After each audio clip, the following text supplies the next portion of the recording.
Selamat malam saudara-saudari. Malam ini saya akan membacakan satu lagi naskah yang dikirim oleh teman saya yang ada di Belanda mengenai penyerahan kedaulatan negara kita. Jadi apa yang dikatakan Ibu Sri Mulyani bahwa negara kita tidak punya title karena dokumennya tidak ada.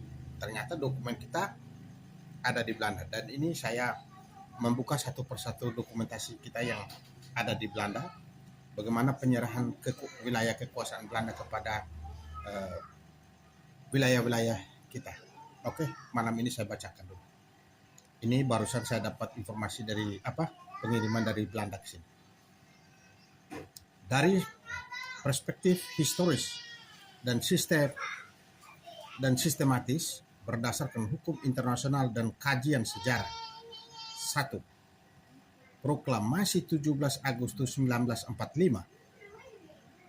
Proklamasi yang dibuat oleh Soekarno dan Hatta tidak memiliki kewenangan hukum internasional sebagai dasar berdirinya negara berdaulat karena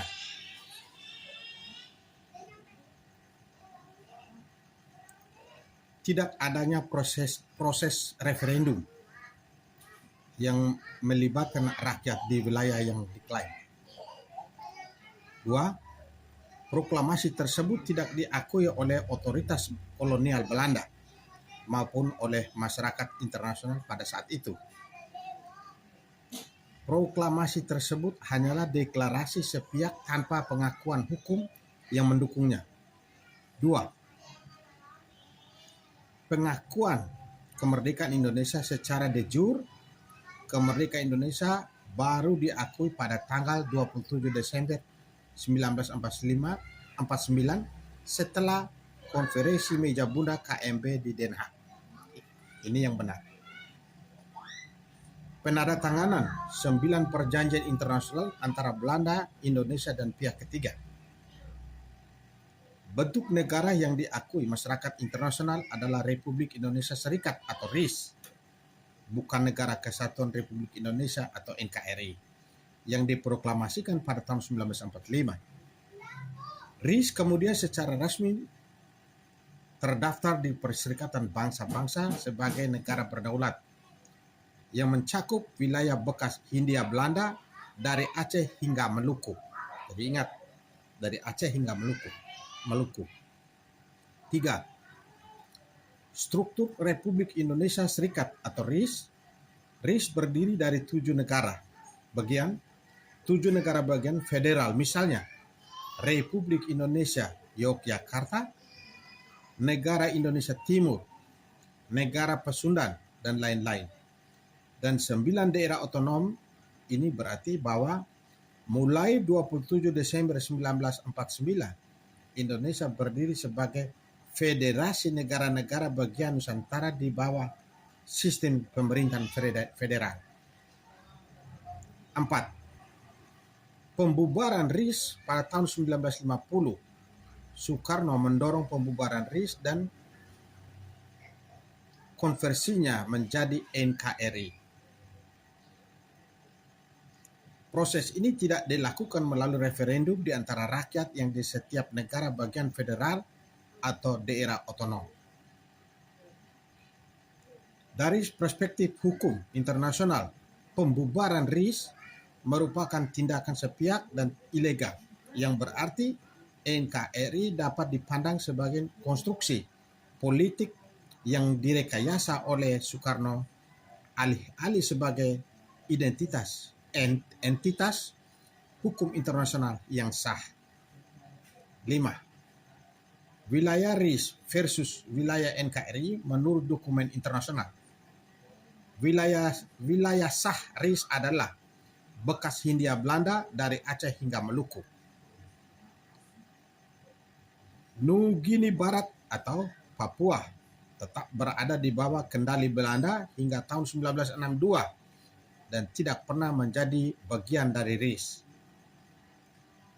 Malaysia, Brunei, dan Singapura jelas berada di luar wilayah RIS.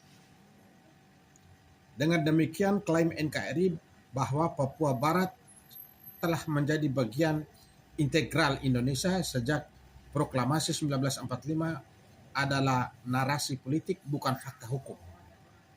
Ini benar. Satu, berdasarkan hukum internasional, masuknya Indonesia ke Irian Barat atau Papua,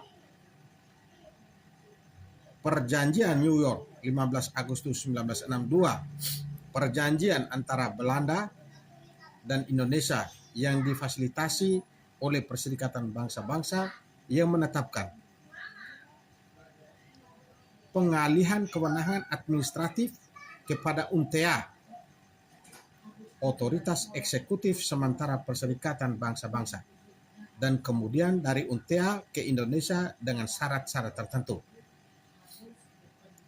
Perjanjian Roma 30 September tahun 1962 merinci tahapan teknis pelaksanaan poin ke-1 sampai ke-7, termasuk bahwa Indonesia hanya berwenang menduduki Irian Barat selama 25 tahun.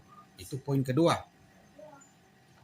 Kontra Freeport atau McMoran pertama 7 April 1967 ditandatangani oleh Pendeta Stefanus Samberi, pemegang kartu PBB nomor 206, seorang pejabat UNTEA sebagai pihak pertama, dan Freeport Amerika dan Sekutu sebagai pihak kedua. Tidak ada pejabat pemerintah Indonesia yang menandatangani kontrak ini. 2. Peran UNTEA dan mekanisme serah terima. 1 Mei 1963, Indonesia atau NKRI memasuki Irian Barat melalui penyerahan surat perintah kerja SPK dari UNTEA, bukan dari rakyat Irian Barat. Status NKRI saat itu adalah kontraktor pembangunan, bukan pemilik sah wilayah tersebut. Resolusi PBB nomor 2504 memperkuat status NKRI sebagai kontraktor, tetapi tidak memberikan legitimasi politik bagi Irian Barat untuk menjadi bagian resmi dari Indonesia. 3. Posisi PEPERA tahun 1969, penentuan pendapat rakyat. PEPERA hanya pelaksanaan poin 1-4 Perjanjian Roma, bukan proses integrasi politik yang sah. Poin kedua, Perjanjian Roma, masa pendudukan Indonesia selama 25 tahun tidak pernah sepenuhnya dilaksanakan atau disahkan melalui mekanisme penarikan apapun.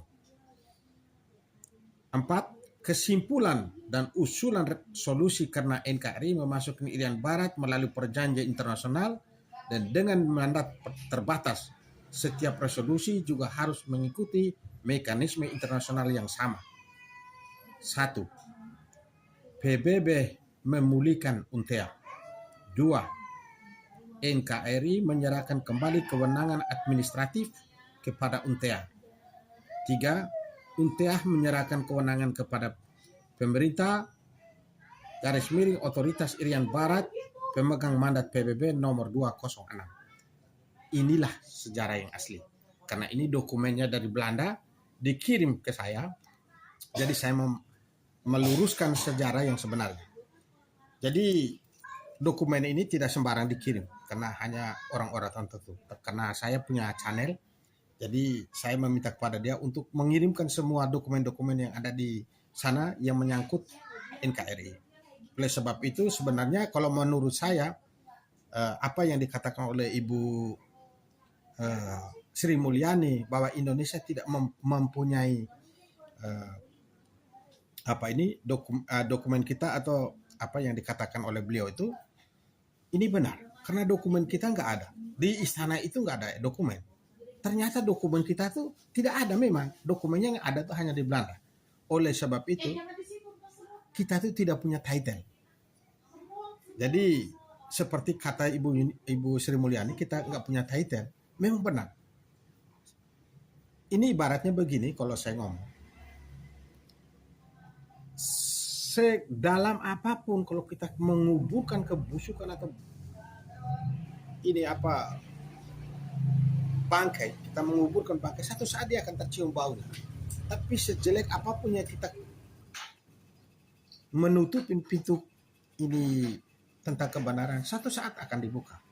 Oleh sebab itu saya memohon kepada saudara-saudara semua untuk memahami dan kita harus mempelajari supaya sejarah itu adalah benar. Oke, sekian dan terima kasih.